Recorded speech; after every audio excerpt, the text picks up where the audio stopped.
city's overrun. You don't stand a chance. Stay here. I'll send someone to pick you up. What are you doing? Evening me up.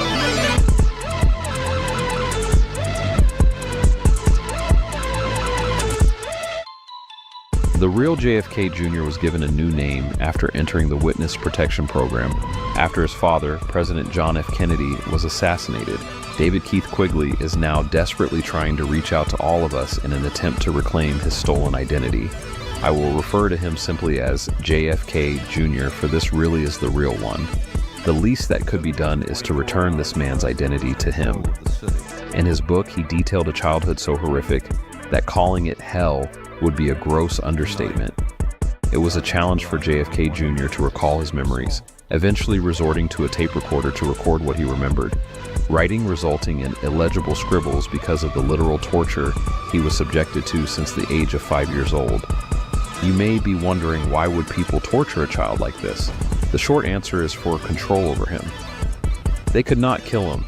I'm unsure if JFK Jr. knew at the time, but he was undoubtedly under God's protection. Literally. The only thing the people that entered his life after the assassination of his father could do to him is try to make him as controlled, miserable, and penniless as possible. His mother, Jacqueline Kennedy Onassis, and her husband, Aristotle Onassis, were both murdered in 1975. His sister is also believed to be deceased, murdered, and replaced sometime between the ages of 10 and 12. JFK Jr. cannot recall seeing his real sister after those ages. Eventually, all of his immediate family were killed and replaced with body doubles and clones. As far-fetched as clones sound, they are a very real thing and have been a very real thing for quite some time now. I'm just going to show you guys the difference between clones and skin masks that are going around because the world is a stage and everything is not what you think it is. Humans made to order, mothers giving birth to themselves, babies conceived just so their body parts can be transplanted. Come with me into the scary new world of cloning. The nightmarish stuff of science fiction has suddenly become a reality. The first baby clone is born. She was born yesterday at 11:55 a.m. in the country where she was born. So this will not give you more details about the location. She's fine. We call her Eve. My first gen was born in Jersey. However, I was cloned by Clonate in Canada. My model number is 0112568. If anyone wants to see the registration or cloning. When I was cloned, they wiped a lot of memory, but when I stole the documents before escaping, I read that the mother was Puerto Rican and I guess the father, surrogate, you could say, was the sperm donor was a Sicilian.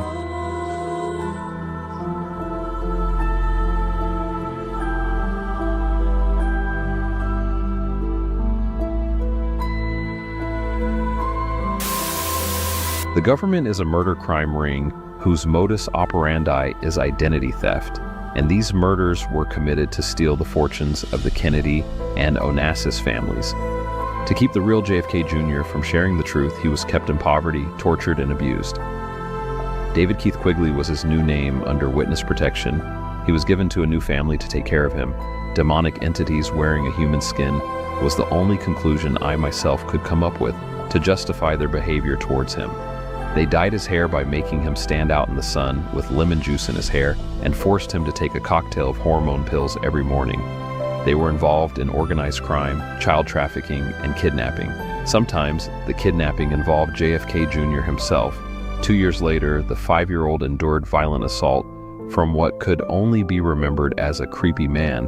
He invaded his room while he slept in a 2-story white house-like building that had been converted into the likes of a school. Apparently, it was quote-unquote how they taught them. A prominent figure named Wayne bought JFK Jr. soon after. It was this man that played a role in a portion of his protection and later would whisk him off to all sorts of locations and prominent people throughout his upbringing.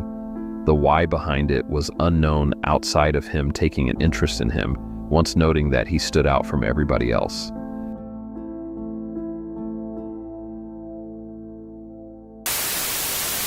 Trauma-based mind control.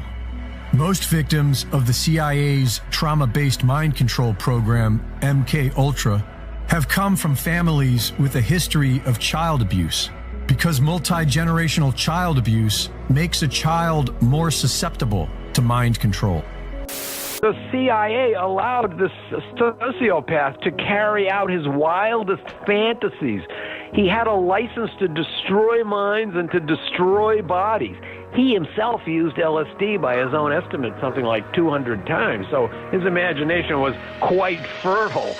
I think that the people at the CIA were captured by the Cold War mentality of that moment, which led them to think that civilization was in imminent danger, something we're now being told again. Therefore, under those conditions, everything is justified, something we're also being told again. And the loss of a few lives, or even a few hundred lives, would seem like something very minor compared to the possible prize out there. Alan Dulles, the CIA director, gave the project this name, MK Ultra, and he truly believed that if you could find the key to mind control, the prize would be nothing less than global mastery. Wayne also had a nigh magical influence over him, where he would be missing time until he wanted him to pay attention to select goings-on. JFK Jr. was a victim of MK Ultra. Much abuse had been inflicted on him to ensure he was in an altered state much of the time. He has memories of burying bodies and witnessing copious amounts of crime and murder, the latter of which often snapped him out of his altered state. He recalls a lot of accounts of abuse, tied to and hung from telephone poles, thrown into icy cold water to see how long he can hold his breath, beatings, assassination attempts, sexual assault, blasted with body-wide pain in strange, soundproof rooms, and much, much more. While he was dragged all over, living in Masonic communities, and eventually taking part in Black Op missions, which he was generally told to stand there and shut up, he met many interesting people along the way. JFK Jr. met Lady Gaga when she was a child, a young Obama, Denzel Washington, Elvis Presley, and even more than that. A photo was snapped of that, but he has to turn his head away to hide his identity. Another individual he met personally was Donald Trump, the real Donald Trump. JFK Jr. found himself in Atlantic City, brought by Wayne while he was under the influence of an altered state.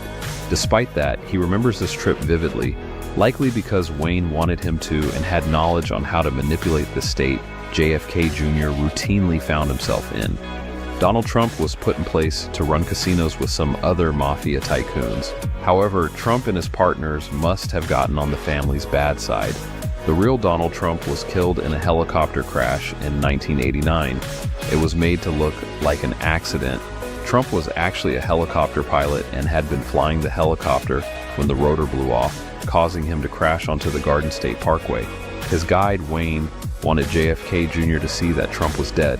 When they arrived at this crash, the bodies were being pulled out of the aircraft and onto stretchers. The last body they pulled off was Donald Trump, and Wayne pointed at him and said, "Look."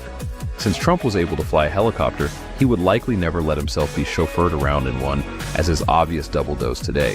While Trump was alive, JFK Jr. was able to meet him face to face. He announced, "I'm the real John Kennedy Jr. No one will even recognize the fact that I exist. I could kill somebody in broad daylight and get away with it." Trump then replied by saying, "Get a fucking lawyer."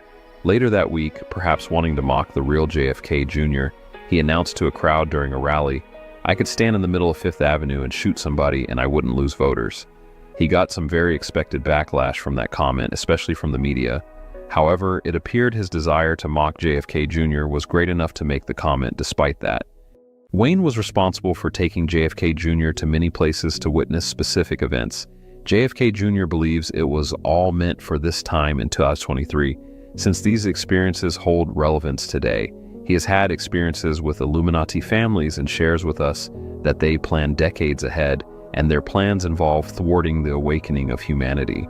They attempted to orchestrate a false awakening called simply Q. The Q plan, which brainwashes its followers not to do anything when they see disturbing events unfold. According to the plan, rather than panic when nefarious events appear to unfold, Q followers should rejoice. The Q posts assured everyone that a Patriot alliance led by President Trump is fighting them behind the scenes, repeating over and over again to enjoy the show and trust the plan. This is now becoming the mainstream narrative. Prominent New Age guru David Wilcock is telling his audience of millions that the Luciferian pedophile Illuminati cult is being taken down by the alliance. He claims there will be 3 days of darkness when TV and internet is taken down by a looping government broadcast telling the world the truth of the Illuminati.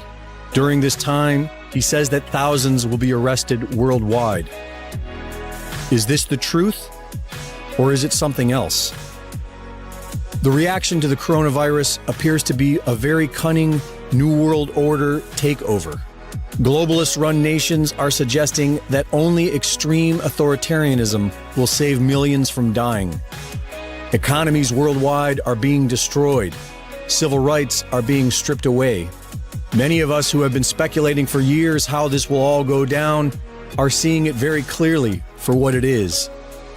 And the masses of people brainwashed by mainstream media are now joined by the masses of Q zealots and New Agers who religiously trust the plan without question. Many people suggest that Q must be good because Q has revealed the evil conspiracy. But the enemy is very cunning and clever, and a lie this big could best be sold with the art of paltering. Paltering is the art of selling a lie by using the truth. A 2017 Harvard study stated that paltering is effective because the use of active, truthful statements is likely to both distort a target's beliefs and be very difficult to detect. The best lie is the one that has the most truth in it. The Q movement has become the new mainstream narrative. Is it the Great Awakening? Or is it the New World Order making its final move? But as we know now, there was nothing this cabal could do to prevent the awakening from happening. Their future-looking technology, the Looking Glass, told them their goals were unwinnable. There is no stopping what is coming. Project Looking Glass had to do with time, any effects of time in the craft. They cannot go beyond a certain point. At a certain point, after they're done hearing the computer tell them, this is what's going to happen, over and over and over and over again, all they become focused on is, how do we fix it? If I had to give it a name, I would say it's the awakening process. It's an evolution of consciousness that cannot, will not, and no matter what decisions or possibilities are injected into the equation, eventually it all resolves down to us all learning the truth and becoming aware of this massive dam of lies that has been built that keep us from knowing massive volume of information that we should otherwise possess. The crashing of the economy, civic unrest, and the threats of a civil or world war are supposed to be reasons to get excited. It means that their salvation from Donald Trump and the fake JFK Jr. is coming to save the day. However, Donald Trump died and was replaced in 1989, and the body double nicknamed John died in 1999, which the real JFK Jr. witnessed personally. Of course, salvation is here courtesy of God's Son being back and fully activated. JFK Jr. is under his protection and explains why he has been unkillable throughout all of his life. He goes by King John Smarty, and having been following him since 2021, I can personally say he is exactly who he says he is. Many are fooled by his perfect modern-day Jesus disguise, but there are thankfully those with the eyes to see and ears to hear well enough to know who he truly is. JFK Jr. has witnessed personally the death of his body double nicknamed John and known as JFK Jr. by most today, albeit a fake. He was aboard the plane that crashed. He preemptively put on a life preserver as panic overtook his body double, and others in company as the plane was only able to make left turns. Slamming into the ocean was abrupt and instantaneous. Ultimately, only the real JFK Jr. made it out of the ordeal alive, picked up by a passing ship after entering a state of shock following hours of drifting in the ocean. JFK Jr. details all of his family, their body doubles and clones better than I ever could. Much more than this has happened to him, and I encourage you all to buy his book, Stolen Identity: Unveiling the Real John Kennedy Jr.